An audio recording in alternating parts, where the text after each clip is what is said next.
What's up, guys, and welcome to an all-new episode of Convos on the Pedicab. We're on episode 20 right now, and we got a very special guest.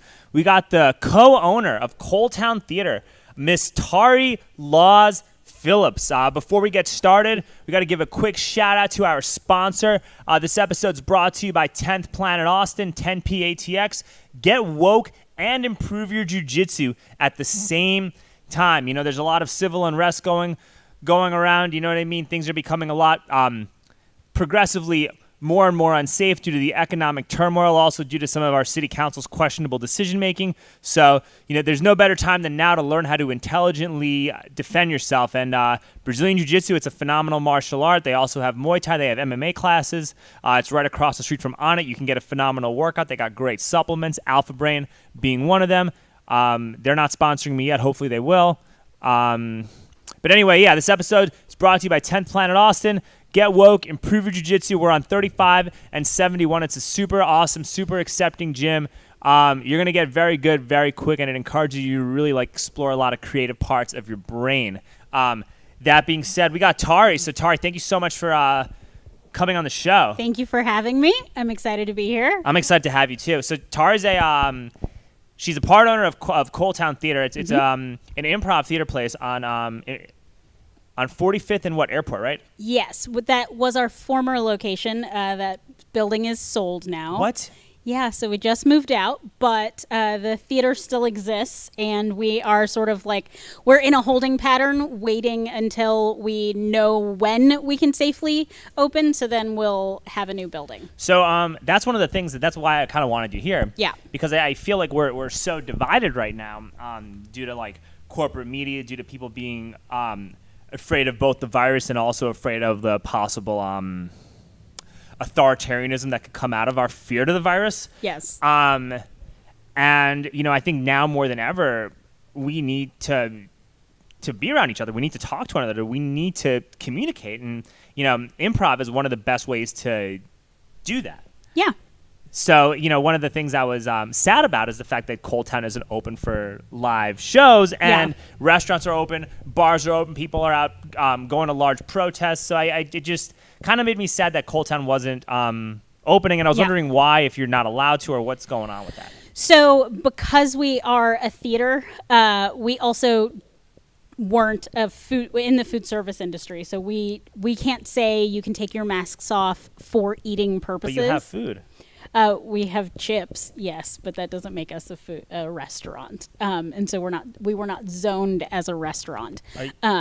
Are you zoned as a bar though, or is that No, we were BYOB. Okay. And the goal is for us to be a bar in the future. That's definitely a part of the business that we want to have in-house, but we want to be in a place where we can keep people safe and also service our community, because as a theater, it's not about the building, it really is about the people. So we have opportunities and places for people to still have community online and virtually. But right now we're exploring how to be safe and in person. And that's something we're actively exploring and having conversations and meetings on meetings on meetings on meetings, and finding space to do that safely is the thing. Have you thought about just having class at Zilker Park? We have. We're in a place now where it's actually good weather. Nobody's going to die in 100-degree heat doing Bunny Bunny. That's an improv game. But even so, you just jump into the water right afterwards anyway. It's like your reward. There's no blooming issues with any kind of weird. I don't think we had that this year. What was it? The moss issues? Not moss. Whatever was killing dogs last year. Whatever. It was algae. Thing. Algae. Blooming. I was close. Yeah. Whatever. AD. It's still it's not a valve. No. Close. The thing is doing it in a way that we have to have everybody's safety in mind. We also don't want to use people's money frivolously. there's a pretty good cost involved for classes. So we want to ensure that we can keep you safe for your money. So we have to ensure the teacher's safety. We have to ensure that everyone feels safe within the class. But also for our staff, it's finding someone that's comfortable teaching that class as well. We're doing some distanced kids classes, but there hasn't been a huge movement towards classes for adults. So we're working toward that.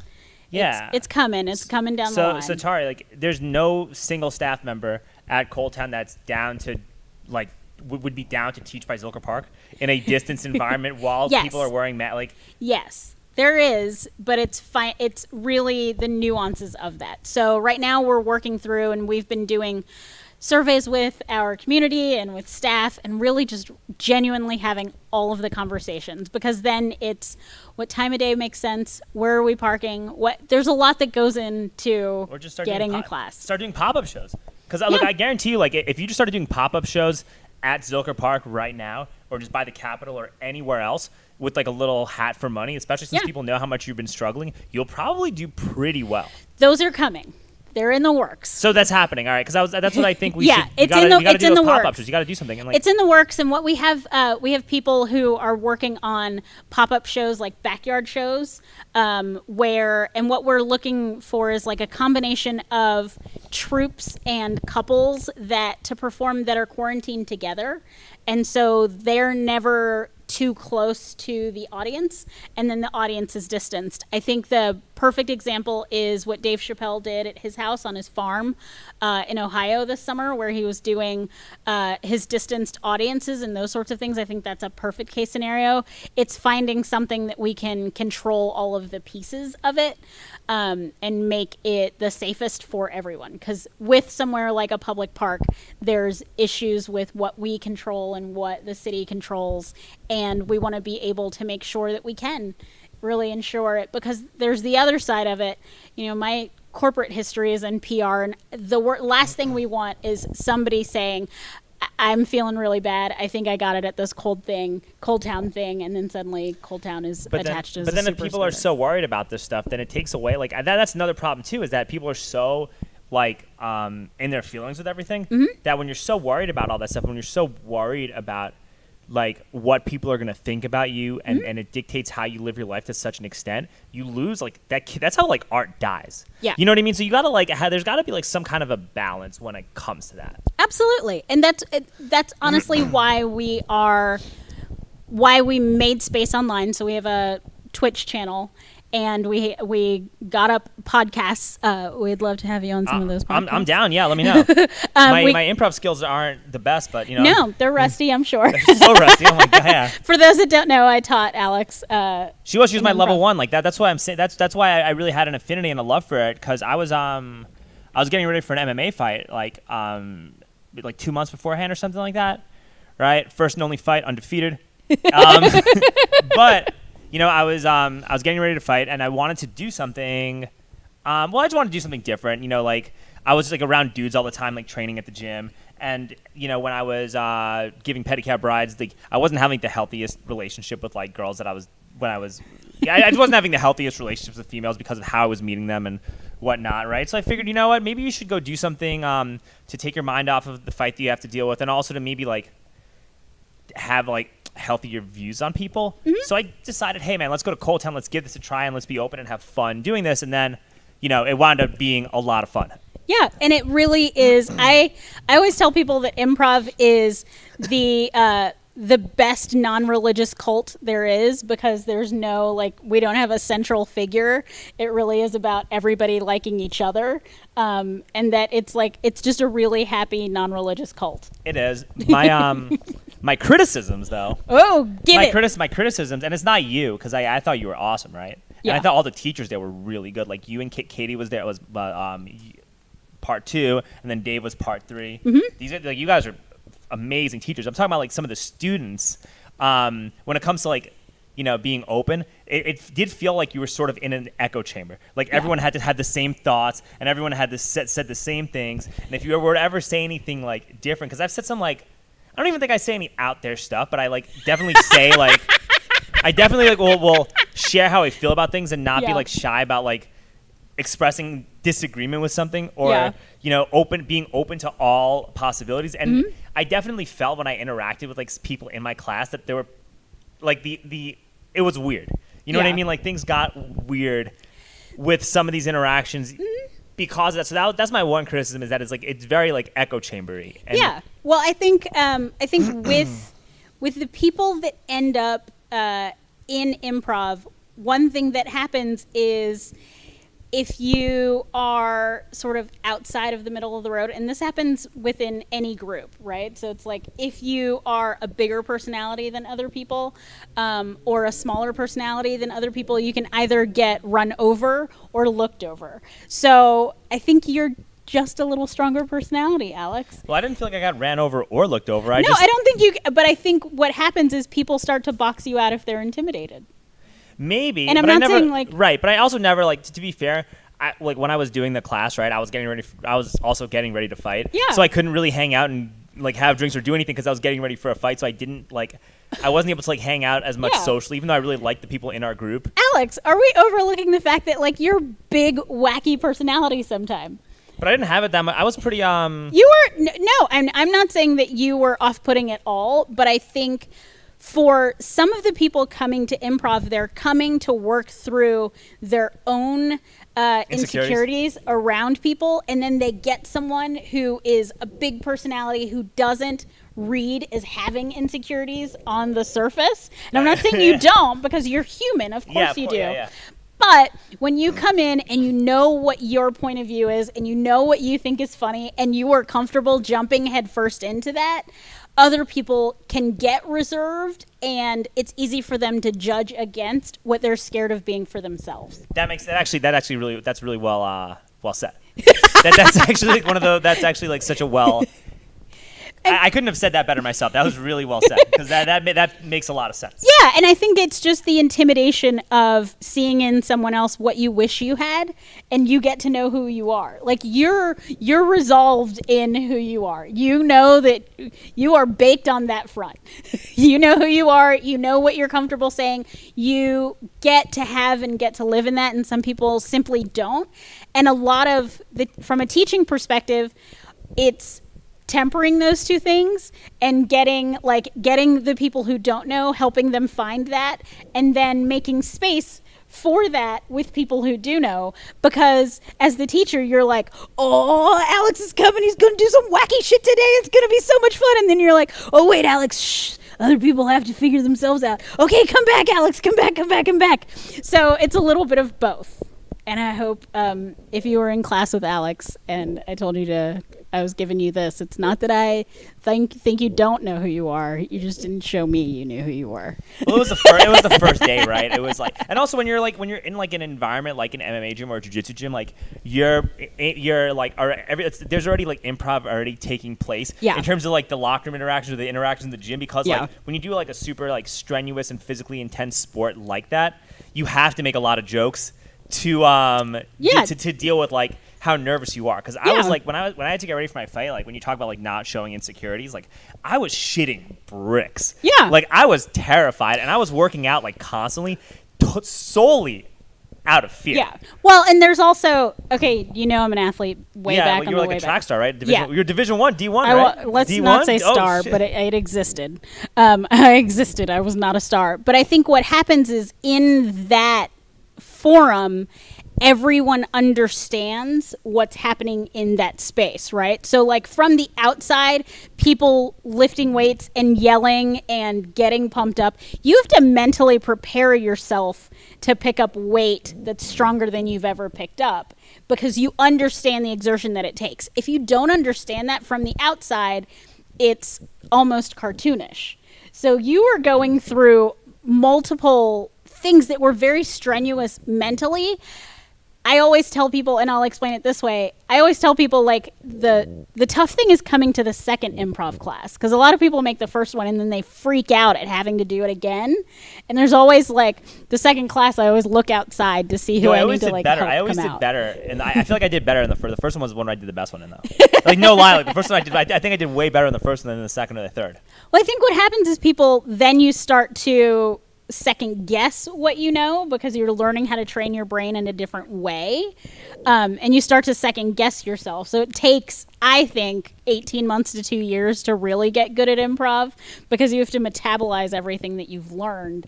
And then that has to become the foundation of what you naturally have. I have a long talk about improv. I think the scope of comedy is going to start changing because of this pandemic. Absolutely. And I think it's going to become, I actually think that like comedies might actually become a lot more like right wing or right leaning as a result of this because, no, I'm going to tell you why.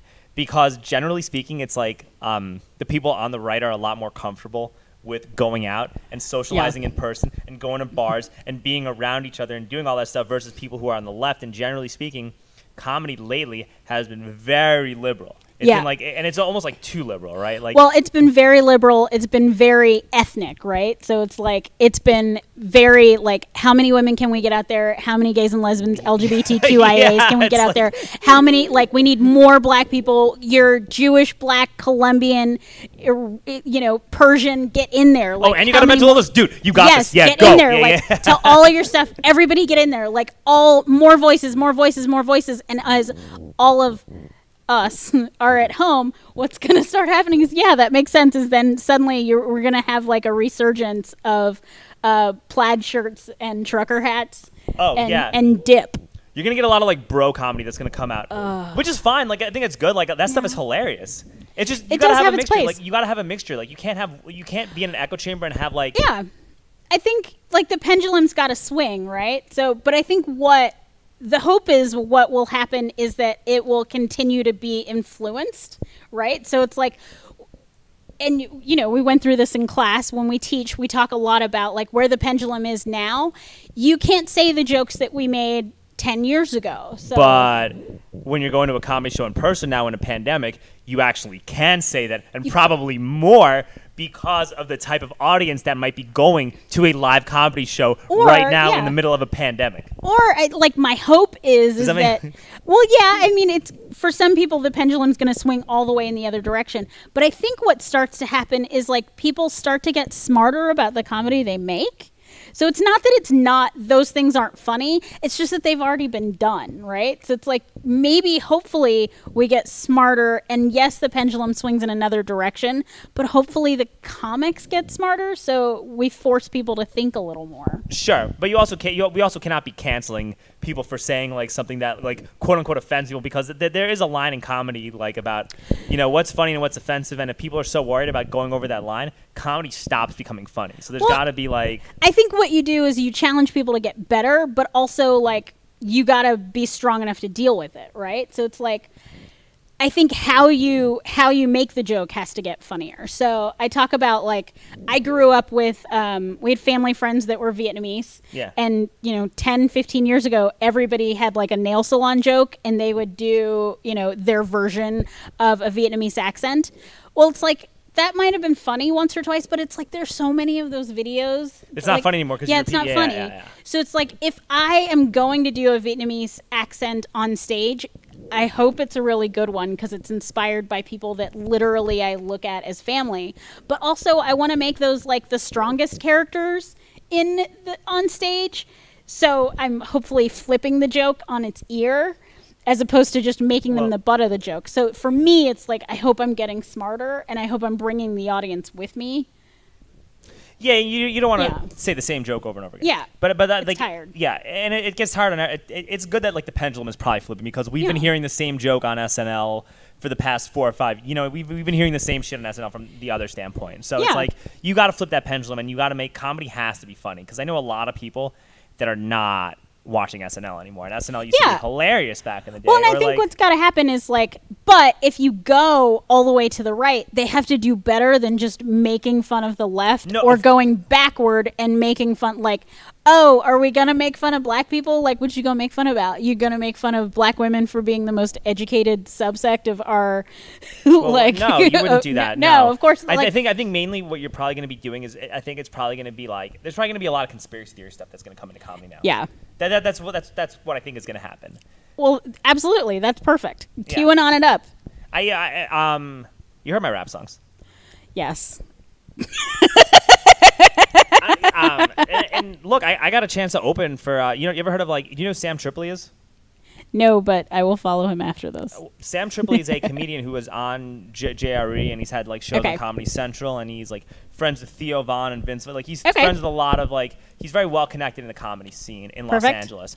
But he never like really busted out like a lot of his friends busted. Like Yeah. he was coming up with like the Jimmy Kimmels and Adam Carollas and all those guys Okay. back. Like, but he just like, and he did really well for himself, but he didn't Yeah. get to that level, Okay. right?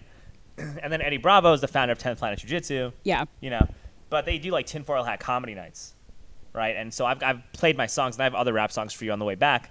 Good. Maybe we'll play you the Joe Biden song if you're ready. But I'll go back to the Epstein song.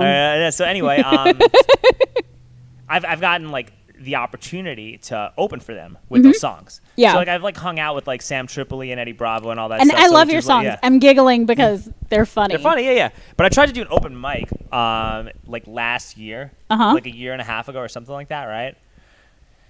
And I was just talking about, I remember I was like, yeah, man, you know, we need more woke people on comedy, right? Like, you know, and one day we like my girl, she loves watching The Bachelor, and you know, they don't have any woke people, and like we need like The Bachelor, but all the girls, they got to be woke as fuck. Like, you know, 5 minutes into dinner, like one of the girls starts talking about flat Earth.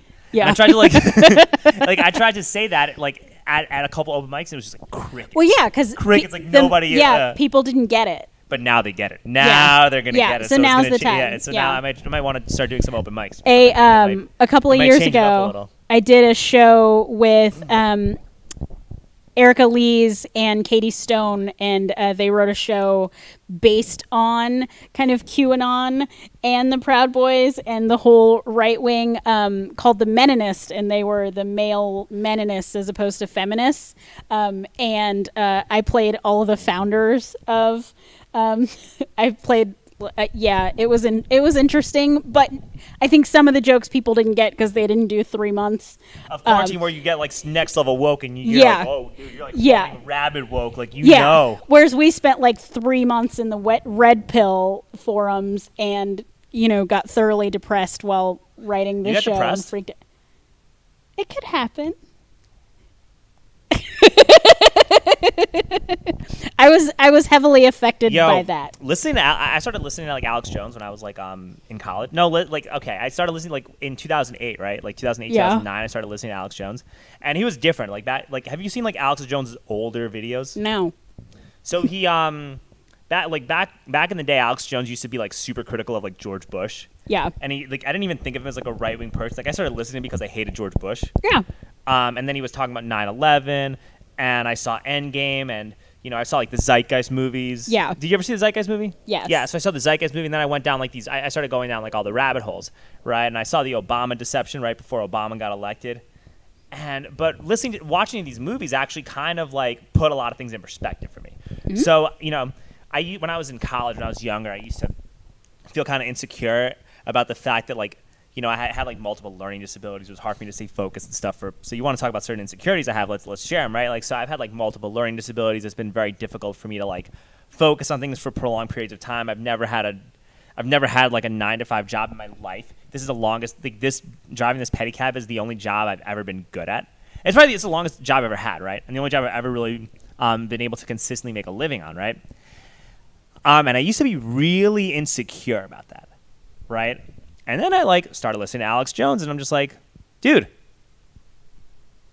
these guys are all pedophiles who want one world government. Like, this doesn't matter. Like, I'm just gonna I'm gonna just follow my own path, and I'm gonna go live life on my terms because the stuff that I was like the stuff that I thought was like epitomized being successful, all of a sudden didn't look so good to me anymore. So it actually like allowed me to become more free spirited and more like entrepreneurial and more out there and more comfortable just being myself from listening to him. And I think a lot of people don't really understand that could take you down a positive path too. Oh, but absolutely.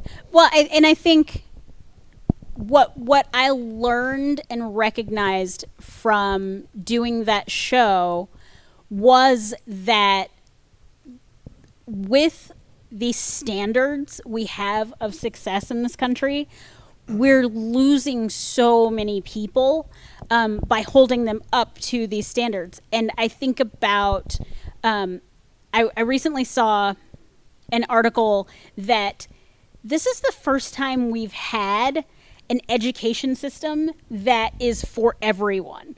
Never in the history of man was everyone educated on one consistent system.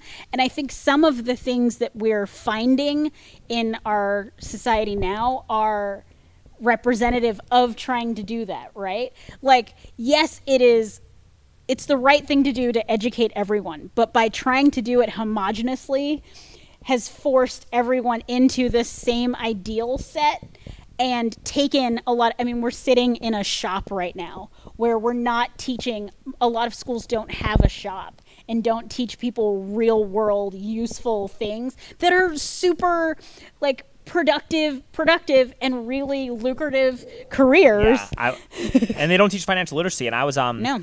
I used to sub in Austin, and I was like subbing in Hayes, and I haven't done anything about that because of the pandemic, and I just don't want to wear a mask all day, right? They don't pay me enough to do that, so I just haven't, Yeah. But what, like last year, I was giving lectures and telling a bunch of high school kids in my class to never take out a loan for college. Like, I was spending class time, like there was a lesson plan that I didn't want to teach. And I'm like, we're going to talk about this instead. Or no, this is what happened. I remember one time I was, the kids had to get like this note, right? Like this worksheet about the importance of going to college. And it said like, college graduates earn $1 million more in their lifetime than non-college graduates. And there was all this propaganda about going to college. But how much are they going to pay? Right, yeah. So then I'm like, hey, I want you to read this out. I want you to read this out loud. And then I was like, that is bullshit. You know how much debt you can get into if you go to a private school? Look at the debt load for a doctor. Look at the debt load that a doctor carries when they graduate from college. When they graduate, they are carrying debt loads of at least $250,000. You're never getting out of that, no matter what. Like, no, the only way that people really get out of college debt is to be able to buy a house and then to refinance those loans with the money you pull out of a house. And that's only if you're now able to have, I don't know, I've heard people say, this got me real hot. Sorry, I had an emotional reaction. Yeah. I've heard people say, oh, for a down payment for your first house, like your parents would give you that, right? Well, let's go back and talk about redlining and what happens if you are a part of a community that traditionally hasn't had the benefits of homeownership in your family, and how that makes that impossible, and how generations ahead that literally is not a possibility. And then if you look at a city like Austin where you could get your first home for $350,000. Only $350,000, you can buy your own home. You can buy 2 bedrooms and share a bathroom. Whoa. In 900 square feet behind somebody else's house. People also don't realize that there are so many opportunities to buy an affordable home in other parts of the country. Yeah. But everyone gets stuck wanting to move to trendy cities too. Like, you could buy a home in Hot Springs, Arkansas for like $130K, and there's like stuff to do there. So it's just a matter of what do you want to do? Well, do you want to trailblaze or do you want to follow trends? But that comes back to like set trends or follow them. Yeah. Well, but like, if you're going to school for an education that gives you these very specific jobs, then what are you going to get a job doing in Hot Springs, Arkansas that can make you enough money to do that? And if they don't have the industry, and if you only have a specialized degree that's very specific. Yeah, that's the problem. And it's the problem that people, things get put into boxes. People think that they have to do follow a certain path to attain a certain level of success. And they don't realize that success is multifaceted. Absolutely. But success is also multifaceted because we have a diverse small business culture in the United States. Yeah. And our response to the pandemic and these lockdowns are threatening on a very real level to do away with that and actually make it so that you have to confine to these boxes. And that is very dangerous, more so in my opinion than I think the virus is.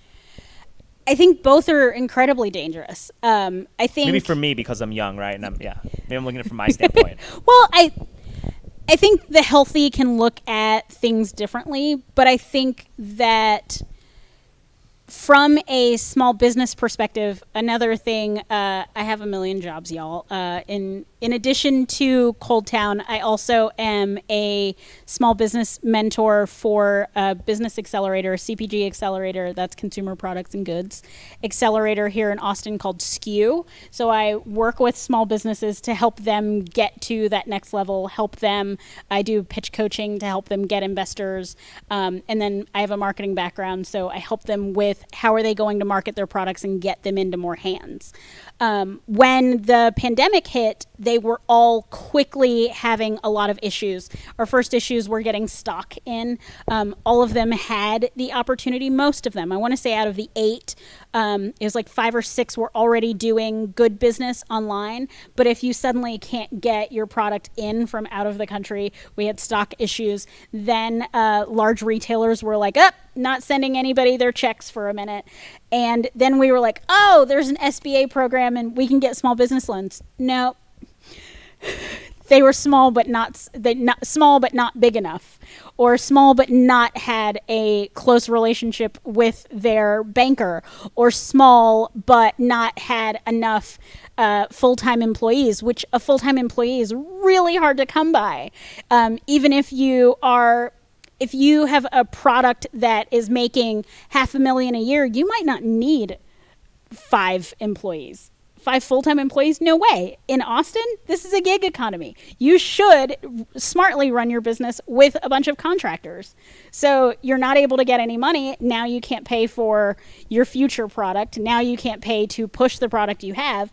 All of that was super, super impactful on all of them.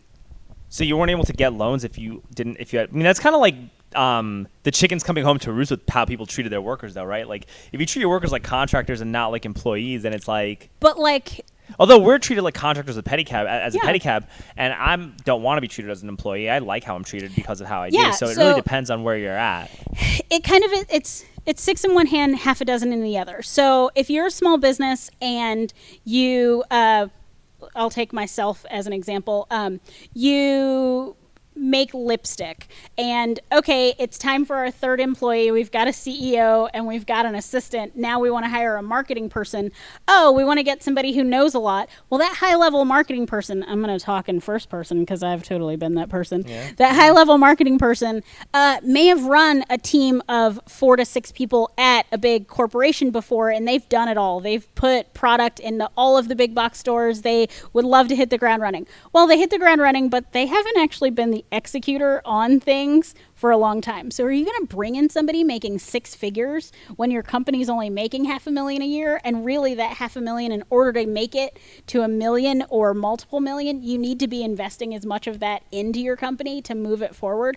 Or do you want to bring on a contractor and pay them for the time they're actually going to do? Yeah, you bring on the contractor. It makes absolutely, you have to. So that you can push your business And they forward. weren't able to get loans because they were bringing in contractors? No, a lot of those loans were based on your number of full-time employees. That's bullshit. Yeah. So but were they still getting PPP loans, or what was like? A lot of that money was gone before we even applied for it. Right. So then, if you're not able to get, I think that if you're not able to get a loan, if you're a small business owner and you're not able to get a loan, or you're not able to be justly compensated for the fact that you can't operate your business, like that's like a human rights violation. Like you should still like if I were in that position, I would fight that tooth and nail and like just work through it anyway and not care. I struggle to think of a small business owner that I personally know that was able to get PPP loans or SBA loans during COVID. I struggle to think of more than one. Who do you blame? What do you blame on that on? I blame that on the way the program was rolled out and the way that the program was built. How do you think they could have improved it then? I think that I think if it had been built around a true understanding of what the companies that they had helping them build it were huge multinational companies. They don't understand how we as small business owners work. So the people that were building these small business programs were not even small businesses that were. Of course not. It's a problem. Do you think this like next administration is going to like actually be able to do that or bridge the gap, or is it like wishful thinking because you're? I think that they will have a better opportunity to do it because they at least have a broader breadth of understanding of one, hiring people in those positions that were actually connected to what those positions do. So the Obama administration, I don't know how you feel about him or not, Alex. I just want to hear what you have to say about this, because I think that there's a lot of like there's a lot of stuff about Obama that some was good, some was bad, and honestly, like when Obama was president, I really didn't give a shit at all about politics, so I was kind of tuned out. Well, I think what they did well is I think they hired people in for positions that had an expertise in that area.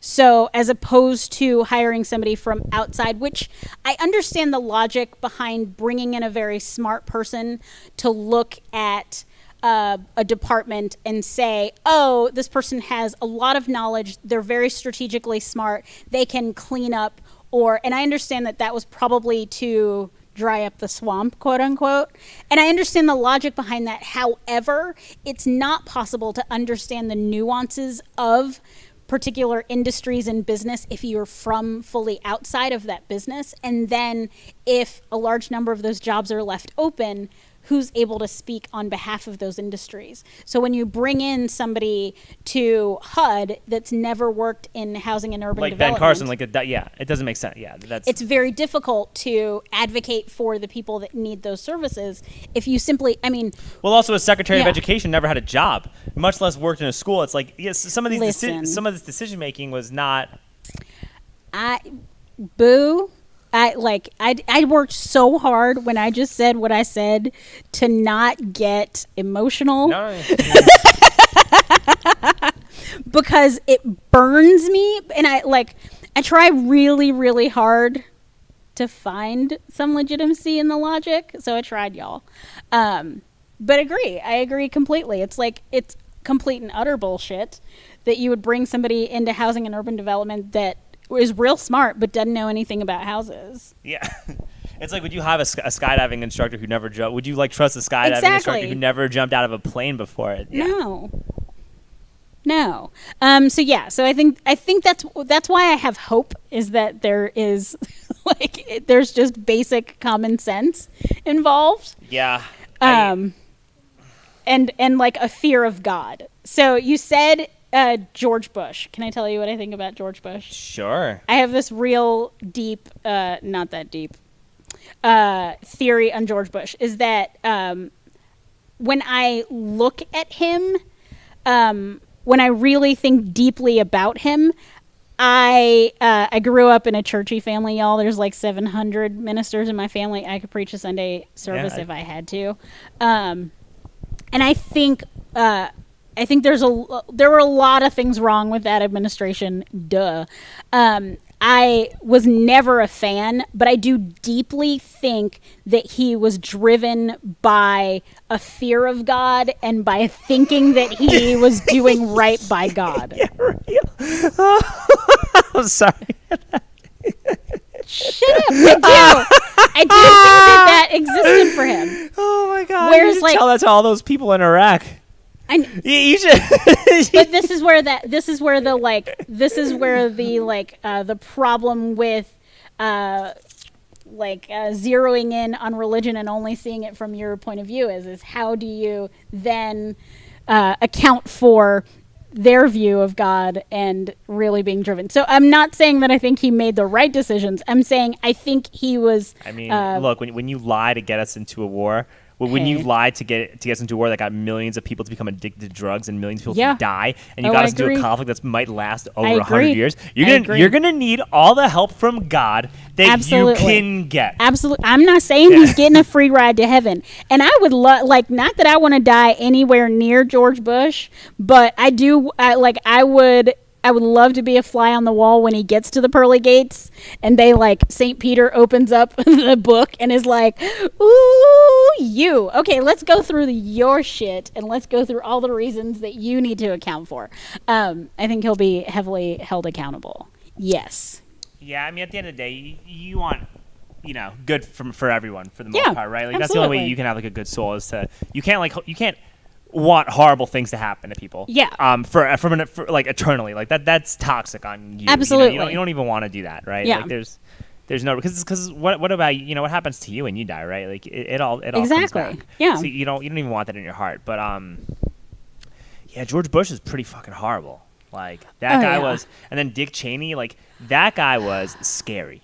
Absolutely. Like so scary. Scary. Yeah. I honestly thought he was scarier than Trump, to be honest. I think in that Steve Bannon sort of like, I'm definitely going to do what I want and I give zero fucks sort of a way. I think Trump, there is a childlike idiocracy quality, whereas it's kind of like it's like the difference between like a bad kid and the bad guy. Like there's I think Cheney and Bannon, you get like they're the bad. They're the mastermind. They're masterminds. Yeah, Cheney's a bad guy. I don't think Bush is a bad guy. I think Bush was just literally should not have been president. He got agreed. And then a guy like Cheney was like a true autocratic fascist, really Absolutely. ruined the country. Whereas Donald Trump, he says things that inflame a lot of division and whatnot, but I don't think he's a fascist, and I'll tell you why. It's because he's not competent enough to be one. You need there needs to be competence to be a fascist. Like everything that Donald Trump did, if he blew his nose the wrong way, the media criticized him. If he, you know what I mean? If he if he said anything on Twitter that could be remotely considered controversial, people ripped him to shreds. Like Twitter's even like fact checking his tweets. Like like a real fascist, like right, but a real fascist regime would not be doing that to the president. No, I don't. Does that make because there's a separation though. Exactly. There's a separation. So if Twitter were government owned, they would not. So, and I think if we truly became fascist, Twitter would be government owned and would be. Yeah, but it is kind of weird that like they're manipulating all these algorithms. Like the way this whole like election thing was going on, man, it just it felt like they were manipulating so many algorithms where there was a certain message that you had to like say in order to get views and likes and become socially accepted. Like I noticed that I lost like 40 followers on Instagram in the beginning because I was so adamantly against these lockdowns, and I was not shy to share why I felt that way. And all of a sudden my videos started getting less views. I started losing followers. You know, people stopped liking as much of my stuff, and maybe it's because people don't want to see that, but I was also just getting less views. Like it just didn't add up. Absolutely. Like a lot of stuff just didn't add up. And then like with the Hunter Biden stuff, like when you started to share an article from the New York Post, like Twitter is censoring you. I'm like, that is like scary. Like that's like literally how fascism starts when. Yeah, I think it's one of those like it's a very scary slippery slope. Right? Yeah. It's a very, very scary slippery slope, but it's also the reminder that it's a private company, right? And it's like, it's the reminder that it's a private company that can technically do what they want until we treat them like as a publisher or something like that. Or, yeah.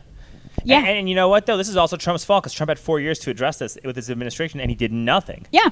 And Trump had, look, I think that when it came to the virus, like there were a lot of things he did that were horrible. Mm-hmm. But some of the things he did weren't like the worst. You know, like Warp Speed happened. They got the vaccine. Yeah. Right? You donated money. Well, Pfizer wasn't even a part of that. Were they? Yeah, they were. Okay. I think Pfizer was, yeah. Pfizer was a part of it. But they did they got the vaccine done. They had a big testing shortage, but now we have an abundance of tests. Yeah. We have better therapeutics. Our jobs report is only like 6% in a raging pandemic. That is remarkable. Yeah. So to have a 6.5% jobs report, like unemployment ratio in the middle of a raging pandemic, that is amazing. Yeah. Right? But where you fucked up on is the fact that you had the genome for this virus in January, and you could have been prepared. Like, you fired your pandemic response team. And look, some of these experts, right, have been, like, wrong numerous times, and they might not really be trying to help the general public, but you're not listening to them at all. And you still got to listen to them to an extent. And you should have ordered testing kits, and there was no, like, testing available for this virus, and there was no... Well, and the thing is that if you feed misinformation, then you feed the opportunity, right? So it's like by not saying anything, by not addressing it, and then by feeding misinformation, you just divide the opportunity, right? You took us by surprise with this. Absolutely. You took us by surprise, and for how long, how many people had to like beg their parents to sit down and stay home, and then suddenly it blows up in nursing homes of all places, and then people pretend that that's okay. Like, yeah, but Cuomo also literally put COVID patients in nursing homes too. Yeah. So it was a shit show, and like everybody was totally fucking this up. But what I'm saying though is that like, look, I don't remember too much with the swine flu and stuff, but while the swine flu was happening in China, right? Or while SARS was happening in Yeah. China. I think SARS was SARS Bush or SARS was Obama too, I think, right? I don't remember. Was SARS? Yeah, I guess I think it could have been Bush. But either way, like, people knew what was happening. Yeah. Like they already were talking about SARS and Yeah. taking preventative measures in case things happen. There was no talk of that. And granted, the WHO lied to us, and granted, China lied and said everything was fine. But, like, you don't trust. Why would you trust an authoritarian communist country at their word anyway? Like, you should be prepared. And it seemed like there was, like, no real preparation and in the beginning. we were literally just watching Italy. And it was like, we were like, oh, that sucks for them. Oh, look what's happening over there. And it's like, meanwhile, the airports were still open. Like, meanwhile, people were still traveling back and forth. All over the place, yeah. Yeah, absolutely. Yeah. And it was just like, oh, look, that's happening over there. And we pretend that we're insulated. Yeah, it's a learning experience. What's your take on mask wearing, though, since we're on this pandemic stuff? Let's have a real discussion about that. I wear my masks.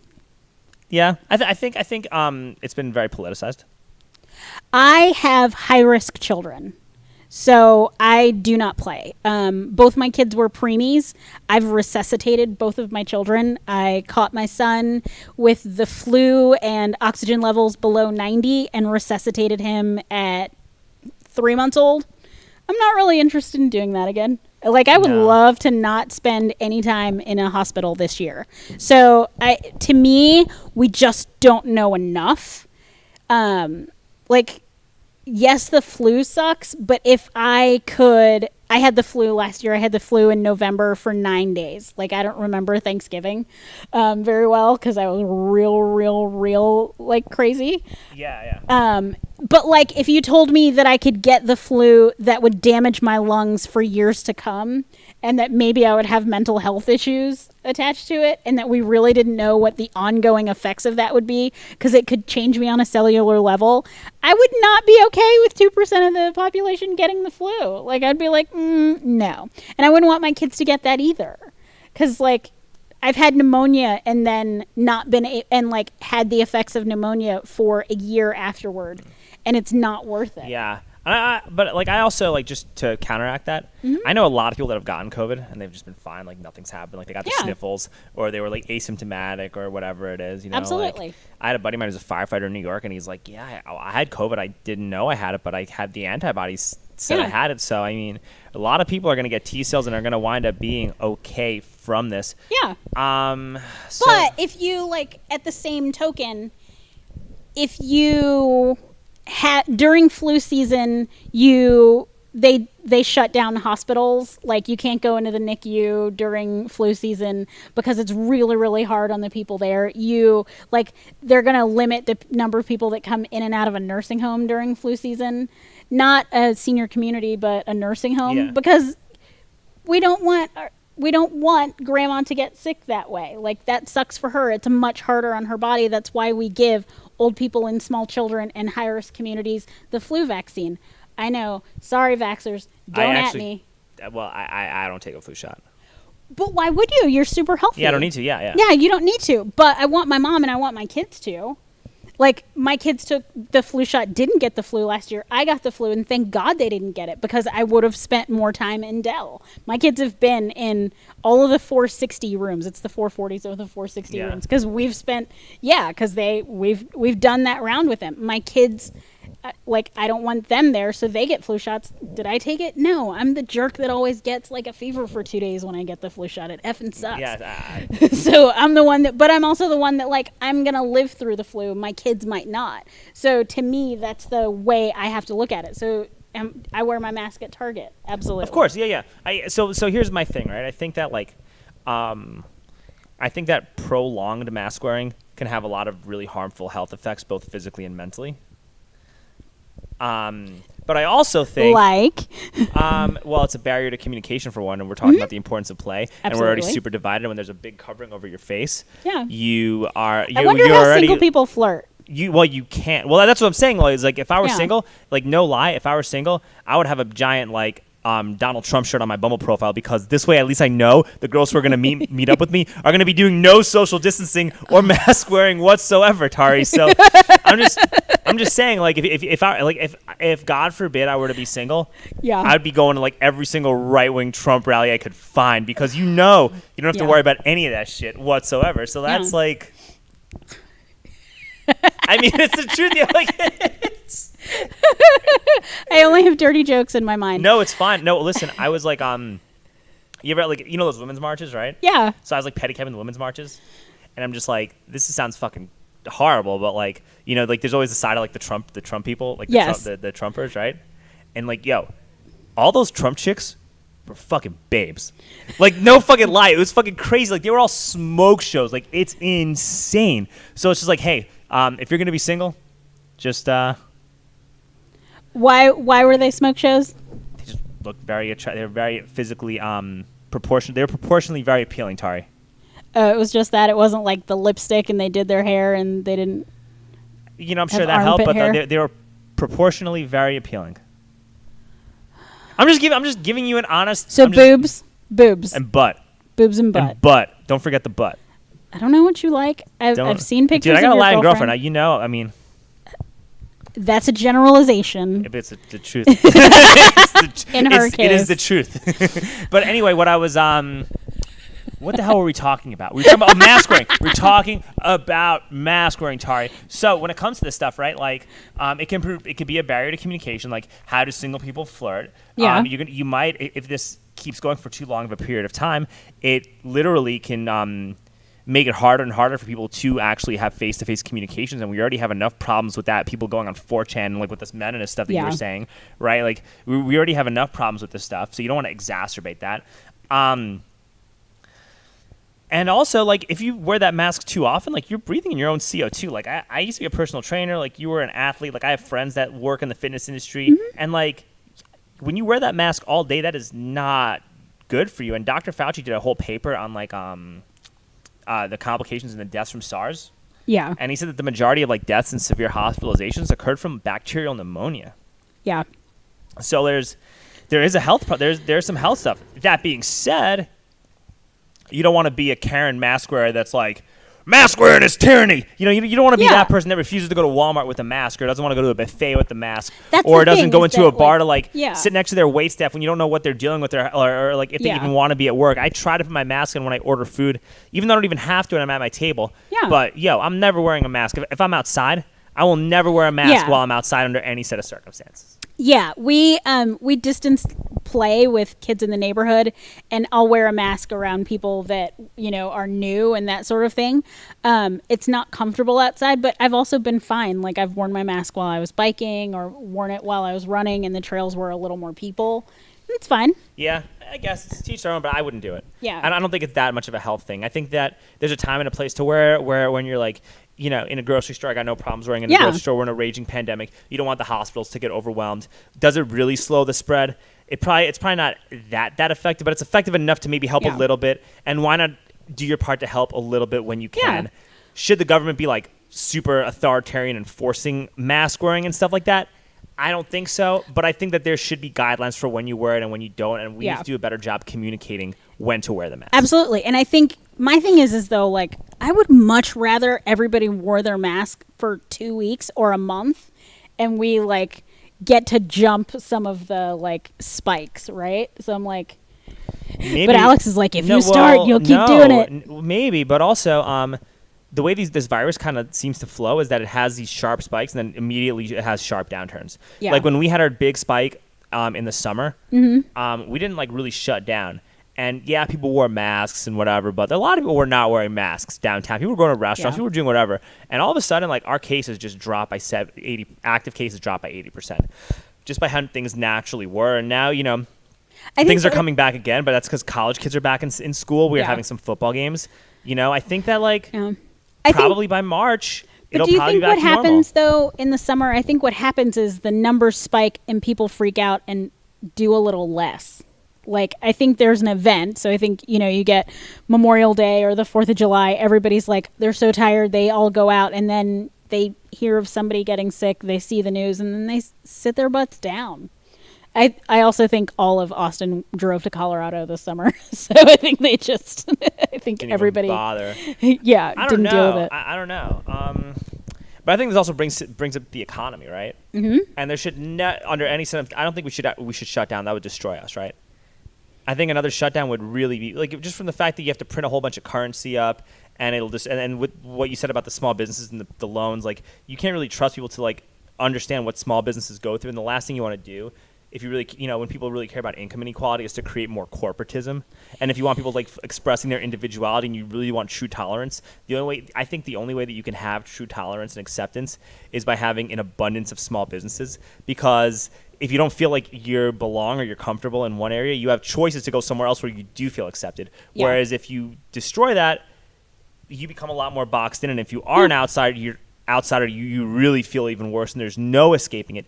That's super dangerous. What I think they should do, Tauri, is they need to have a giant stimulus package for all these small businesses, like monsters, and they should maybe even retroactively pay them for the months that they couldn't, the ones that survived, retroactively pay them. And then what they should do for like 2 months is give them an option of closing. And what you do is if you decide to close, we'll pay you 120, like do an itemized report of what you made last year, and they pay them. If you decide that you do not want to close and you're going to pay all your workers according to how they got paid last year, we will not only give you 100% of what you made last year, we'll give you 125% of what you made last year to really incentivize you to be closed. And if you want to stay open, we'll give you 30% of, we'll just give you 30% of what you made. And absolutely. This way you're undertaking this risk, and your employees are undertaking this risk. And if your employees do not want to go back to work, you have to pay them unemployment. Yeah, and I love it. Yeah, you know what I mean? And then that's what bump up the unemployment again. Because here's the thing is that this summer, some of the companies I work with did well this summer. They were able to, change the way that they were offering their business, and they were able to go direct to customer and able to like increase their sales because people had a little more disposable income. They had disposable income, and so online shopping was doing really well. And people all want to support the locally. Like when I was like downtown cabbing and stuff, I was actually doing good. Yeah, like I was actually like I was doing really good because people were like, dude, we feel really bad for you. Yeah. Let's hook it up. The people that were going out were all wanting to support. You know what I mean? Like it was. There are like I think that the greatest opportunities occur in like the times of the greatest uncertainty. Yeah, and the thing I see that the reason I know we'll have to have another stimulus is that housing crisis and car loans. Like banks will not be able to support amassing a large number of defaulted car loans or properties. And I think that's going to be the thing is that to me now I'm going way off. Like, no, you go. I always brought this up. This was always the real big thing to me when it came to immigration and sending illegal people back. That sort of thought was I was like, a lot of illegal people have home loans and auto loans. And to me, you literally would bankrupt banks if you took all of those auto loans and just dumped those cars, and those people had to go back to their countries and their cars were left here and all of those loans. The banks would default. Absolutely. They would all default. It would destroy our whole financial system. It would destroy everything. There you have it. That's why that didn't happen. Yeah. The stimulus helped. I mean, you think we're going to get a good stimulus? I think our new administration, assuming we get it on January 20th, maybe. I hope so. I don't know. If we can get maybe. Yeah, I always thought I had this discussion with my other buddy that you might actually get a better stimulus under Trump. Believe it or not. Can I tell you why? Because he wouldn't be thinking about what would happen. Yeah. I also think that he could have maybe bought some votes had he gotten that through. He was trying to, and Pelosi refused, and he was down to sign a $1.8 trillion stimulus, and it was a Democrat that obstructed that because of partisan politics, and that was kind of fucked up. Yeah. And then you know what's going to happen, right, is that the Republicans are probably going to keep the majority in the Senate. Yeah. Because nobody's trusting you. If you have a D next to your name, the trust is gone. The trust is gone. Like, you have a party of people that shut down, we're shutting down economies and telling people to stay home without really offering meaningful help to a lot of us small feel businesses. cared for. But I'm saying a lot of people don't. A lot of people feel very abandoned by the Democratic Party. And then you factor in to Bernie Sanders and Yang and Tulsi, like before all that stuff, right? Like there was a lot of trust got broken, I think. For y'all. Yeah. Well, I'm just saying, like, a lot of trust did get broken. I'm just saying this objectively, right? Yes. Like, so there's a very like realistic chance that you get that one of those Republicans are probably going to win that Georgia Senate race. It's very possible. Yeah. It's very possible. And you think Mitch McConnell's going to like make anything easy for this? He's not going to make anything easy for anybody. Also, somebody who I'd love to be in line behind at the pearly gates, because there's another one that I'd love to hear his long list. Oh, Mitch! Oh, dude.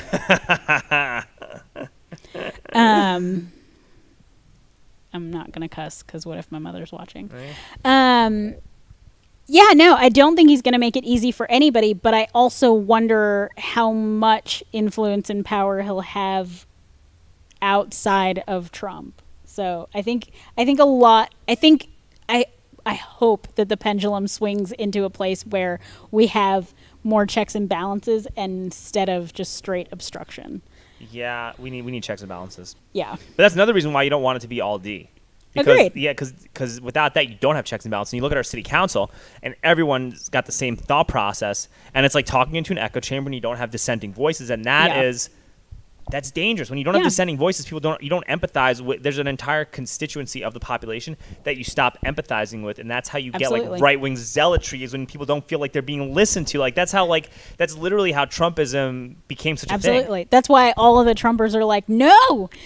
He's not racist. He said he wasn't racist. Well, all the other white people said that he wasn't racist. 30% of gay people, like LGBTQ people, voted for Trump this year. I know. But that's a testament to how bad the Democratic Party is at actually like reaching out to a lot of people. Like that's really what it is, you know? Well, I also think that I don't know that I think it's so much at what the Democrats don't do. I think that along the way, being Republican for a lot of people became synonymous with success, and so for a lot of people vote with their wallet. They vote what they want their wallet to be, not even what their wallet currently is. Yeah. And I think that it's sort of like we're in Austin. It's the $30,000 millionaire kind of thought process, and I think a lot of people buy into an elitist ideal of what they need to be. Yeah, but I think that when it comes to voting, you probably should vote for what affects you personally. Like that should be how you vote, and I think that ultimately that's how you decide how to really like fix the country. Is that people vote for their own interests. You just find out what the actual interests are that people need to deal with. You know, in theory. In theory, but I'm just saying that's like what I think. Absolutely, no, I agree with you completely. I'm just saying, like, if you have an ideal of what you wish you were as opposed to what you actually are, and you have an ideal of all the things you have to do in order, again, going back to your idea of what makes you successful, if it's like, these are all the things I do to make me successful, are you going in and voting with what your needs are and what personally affects you, or with what you hope you are? And sometimes what you hope you are isn't. Yeah, like you have a lot of Trump supporters that don't own anything, and I'm like, why are you voting for this guy? Like, this guy's not helping you. Exactly. You know, and then there are a lot of people who like have large portfolios and they want, and they're voting Democrat, and I'm like, why? I don't understand. Like, well, because for some people, my husband and I, I'm not saying we have a super large portfolio, no, right, but we've done well in our lifetimes. My husband has done well. I own a theater. It's good. But it's also like voting with your kids and your family in mind and what's best for everyone. I've always said that, I'd rather pay a little more in taxes and take care of everyone. That has to be something that I'm very conscious of. But then you also got to trust that the government that you're paying these taxes to actually does their end of the deal. Yeah, exactly. Like, you know what I mean? Like, and if they're not, then why am I paying to finance more of this bullshit? So there's that also. Yeah, absolutely. So who knows? So What else were we supposed to talk about? we got to talk about Alex? defunding the police. What do you think about that? How do you feel about all that stuff? Because that's a contentious subject. And my take on this defund APD is that I feel like, and especially with like this BLM stuff, right? I feel like it's turned into a lot of white hipsters speaking for black people. I mean, that's what makes them feel good about themselves, Alex. Yo, I know. Like, So on that, I will say to you white hipsters, you don't have to tell us what to do, but please talk to your friends and your families. Like, it's Thanksgiving. I know it's hard, but go have that talk with your Aunt Jan and your uncle, whoever, and your mama and your daddy. Because I think that's where they can impact a lot of change is like, that's all. I just unlocked it. You're gonna at me. At my Twitter that I don't check. I didn't even know you had a Twitter. I didn't even know. Shit. But I think to me, defunding the police and Black Lives Matter. So one, I don't know if you know this. Of course, Black Lives Matter. No shit. Yeah, of course. Yeah, right. But like also when it comes to defund the police, so I will say that I am superimposing and real scary, y'all, at my 5'2" frame, and I've been pulled over at gunpoint twice. Wait, by cops? Yeah. Why? You're a female and somebody pulled a gun on you? Uh-huh. Go tell that story. It's happened to me twice. Once in my little red Civic. Like I was driving fast and I pulled over and the cop pulled me over at gunpoint. Where and were I was you? alone. I was in North Georgia. Both of these times happened in Georgia. Were you in a major city or were you in a rural area? I was in a very rural area. Oh, so then this defund stuff doesn't even have anything to do with your experience. No. Okay, continue. All right. But that's just my personal experiences is that I've been pulled over at gunpoint. And I have lots of stories in my family and immediate family of cops harassing the people in my family and really awful things. So I also have wonderful stories of the police really protecting and taking care of me and also holding me after car accidents and things like that. But I have had traumatic experiences that frightened the all living hell out of me. Yeah, no, I understand that, yeah.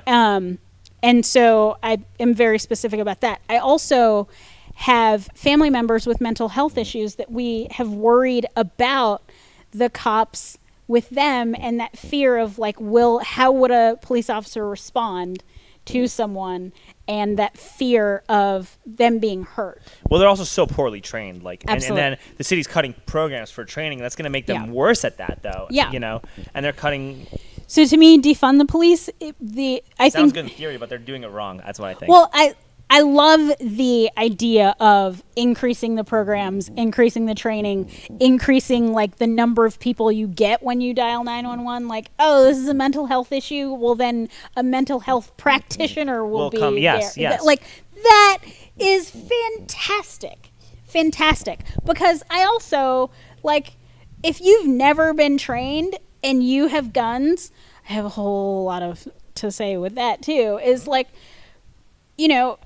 I am not good at training, so I have a small dog. I don't need a big dog that could hurt me and bite me. I need a little dog that can poop on the floor and I can pick it up and keep it moving. I don't need a big dog. If you want a pit bull, you should be trained to have a pit bull. I think the same thing about guns. If I'm not going to train to have a gun, I should have a taser. I should not have a gun. Yeah, no, I agree. I agree with that. So I think with defunding the police, I think absolutely we need to defund the police. I think the coining the phrase is, I think we coined a phrase that is full of heated ideas.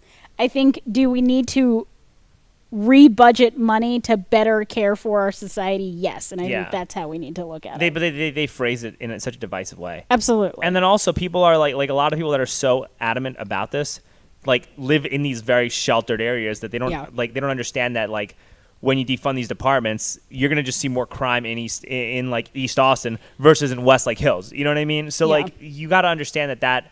You got to understand how that's going to affect you and people around you. And there's no, people do this without really fully understanding what the impact of this will be. And then back to what you said about what happened in Northwest Georgia. It's when you defund these police departments, you're not defunding the police department in rural Northwest Georgia. Nope. You know what I mean? You're defunding the police departments in big cities where they actually, for the most part, do okay. They're not horrible when it comes to that. Like there are things that they should improve upon. Yeah. But they're not like you're not gonna have I doubt an APD officer is gonna come and pull out a gun on you for no reason while you're driving your car. Yeah. The hope is not. The hope is not, right? But it seems Yeah. like it's way more likely for that to happen in like a rural area. Like, and I was downtown in Austin the night that Garrett Foster died. Right, and before that, I saw these guys like protesting at the W, yelling and whatever, right? And Yeah. I'm just like, yo, can I ask you guys a question, man? Like, why are y'all doing this here in a place where everybody kind of agrees with you? Yeah. Why don't you do this in like Williamson County where they're giving people life sentences for smoking weed?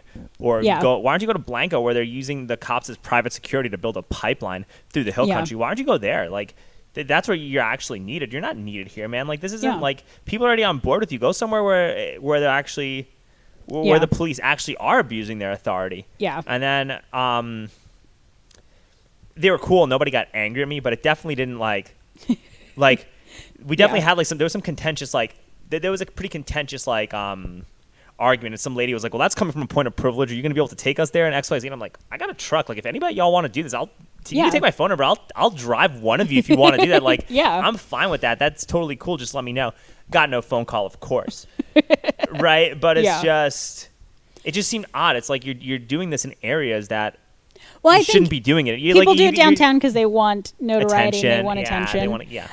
And you have to raise attention. I get that. But yeah, I think the difficulty is, to me, I always, I think about Sandra Bland every time I drive to Houston, and it gives me pause. I fear that every time I drive those roads. I think twice about it.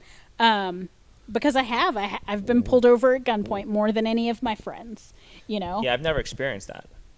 There you go. I had a cop call me a taxi once after I beat the shit out of somebody.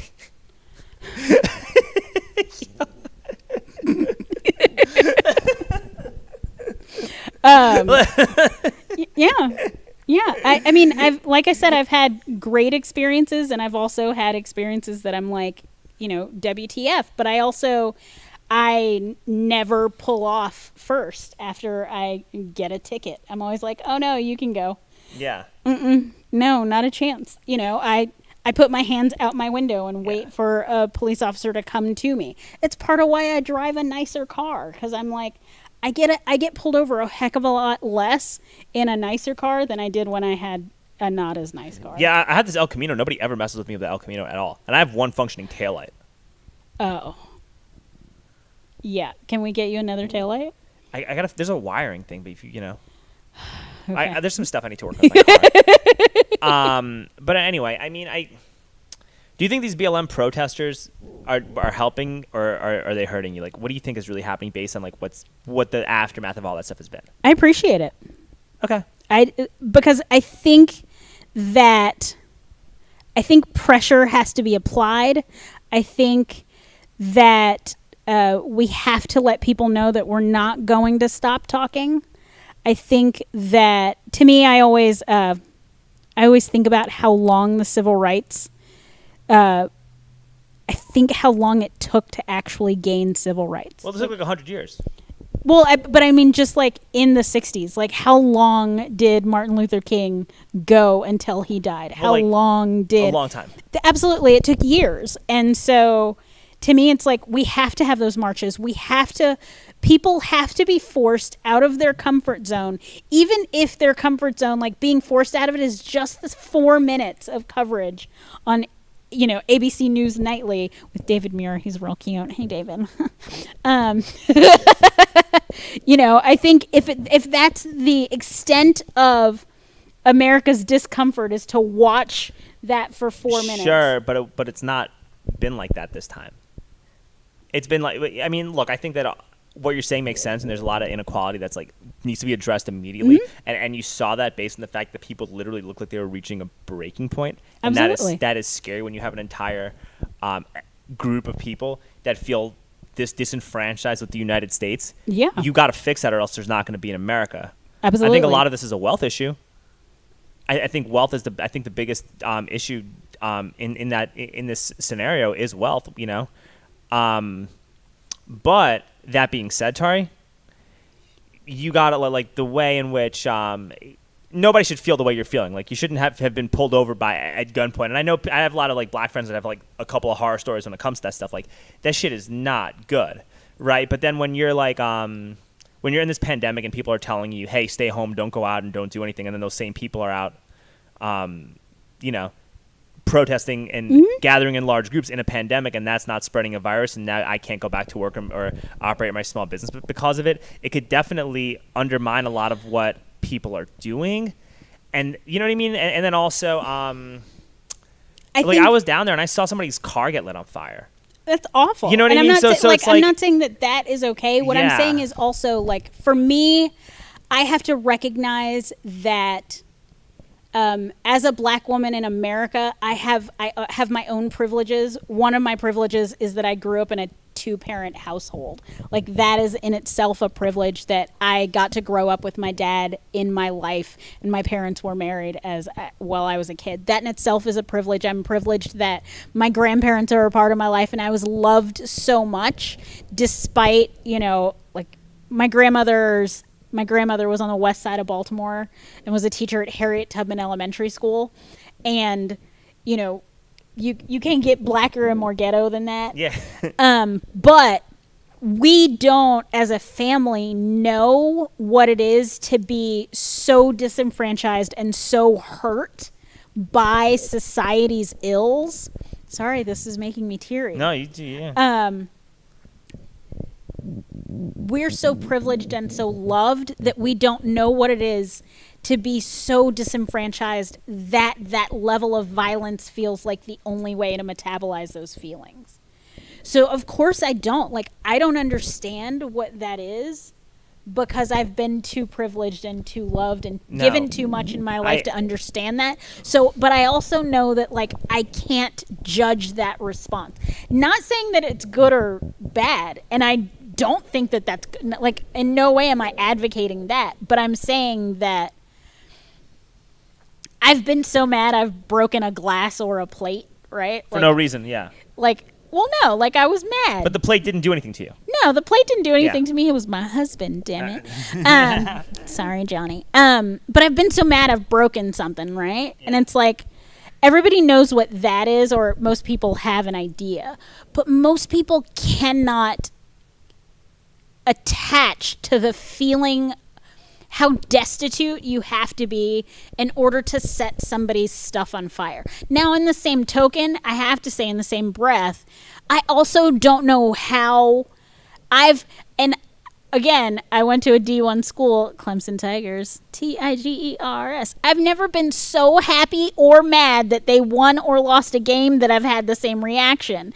But people have done that too. Yeah. There's plenty of cities where it's like, we lost a baseball game, cars on fire. Yeah, you know what I mean? And nobody's saying anything. Yeah. And nobody's like, those white boys, But they're also like so just to backtrack, like There were a lot of white people that were doing all this bullshit too in those protests. It's not like we're blaming black people. Like, even when what happened in Kenosha, that kid who shot those guys, like, he didn't shoot any black. Yeah. He didn't shoot any black people at all. Like, all the people he shot were all white. Were all white people. Absolutely. But that also, like, I agree. I will say, to me, that hasn't been a silver lining. I'm not saying that the shooting was a silver lining. I'm saying how many white people are showing up, to me, has been the point of difference. And that, to me, is a little bit of the ray of hope. To me, that is part of what has to happen. Like, I'm 40 years old. I'm a mom of 2. My kids are high risk. I don't need to be out there protesting. No, yeah. Go let white people who feel that strongly go protest. Jane, sure, Emily, get out there. Sure, I understand. But then if you're in your own little white hipster echo chamber and your idea of what's happening to black people is based on what you're fed on the media, that's not really helpful either. Well, but what is helpful is that you for the first time maybe are feeling attached enough to something that you're recognizing the humanity and the disenfranchisement, that you're willing to step out and do something bigger than you've ever done before. I cannot hate on that, because so many people have never, like, I think what that also comes from is, like, this is this is a generation that never had to go to war, that didn't have their friends come home, that weren't forced to grow up quickly. Veterans Day was this week, y'all, so I'm on that train a little bit. But we have a generation of people who weren't forced to grow up because they saw death or weren't forced into a war for reasons beyond their control, because we didn't have large number. This virus is becoming the thing that's doing that. Absolutely, this virus is the thing that's doing that, and then they had the time to really figure out what mattered to them. And I'm great with it if Black Lives Matter is what started to have that, because your mama forgot to tell you that Black lives don't matter when she was being colorblind. Sure, but then there also has to be meaningful, actual, actionable solutions to actually make things better. Yeah, I think that's what happens now. This is also like right, this but now it's like, what do you do? Like, how do you actually bridge that wealth gap? Like, how do you make it so that like Black people don't participate in the stock market at a 50% less rate than white people? Well, how do you make it so that the 17% that Black people don't require 17% of the generational wealth that white people acquire? Like, how do you honestly fix that? Like, what's the plan? Because once you fix those problems, a lot of this shit that we're dealing with is going to go away in a generation or two. First way you fix that is to make college and education affordable. Or, you know what? I have another idea too. I was talking to my first guest about this. Oh. And if every like NBA player and NFL player were to have to spend 200 hours during their rookie year with a financial analyst, understanding how like the financial system works and how to make investments and how to like start businesses and do stuff like that, you could change one generation. You'll change everything with all the money that flows out. So we'll start flowing into those communities. But I also think you're assuming that, one, they all are attached to those communities, or two, they're not already doing that. Well, I'm just saying you'll increase it tremendously. LeBron James, a lot of them are doing that. A lot of them have businesses. A lot of them have foundations. A lot of them have businesses. One thing I noted before is that Black women are the subsect of our population that has the most advanced degrees.